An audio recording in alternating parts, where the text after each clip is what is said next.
నా పేరు రాజేష్, జయమాదియ సేవా సంఘం జిల్లా అధ్యక్షుని. రేపు బాబు జగజ్జీవనరావు గారి జయంతి సందర్భంగా రేపు నంద్యాల జిల్లాలో బస్టాండ్ పక్కన ఉన్న బాబు జగజ్జీవనరావు గారి జయంతి సందర్భంగా వాళ్ళ పూలమాలతో సత్కరించుకుంటున్నాం. 500 మందితో రేపు ప్రోగ్రాం చేయబడుతుంది. కాబట్టి నంద్యాల ప్రజలు, మాదిగలు, ఉపకులాలైనటువంటి వాళ్ళు అందరూ వచ్చి జయప్రదం చేయవలసిందిగా కోరుకుంటున్నాం.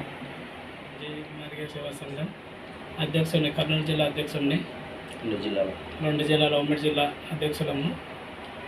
ఈ బాబు జగజ్జీవన్ రావు జయంతి సందర్భంగా మాదిగలం అంతా కలిసి పూలమాలతో సత్కరించుకొని బెంజమిన్ అన్నన్న గారిని, కొదమల బెంజమిన్ అన్నన్న గారిని అతిథిగా ఆహ్వానం ఇవ్వడం జరిగింది. అన్న రావడం జరుగుతుంది. ఉపకులాలు అందరూ, మాదిగల ఉపకులాలు అందరూ కలిసి జయప్రదం చేయాలి.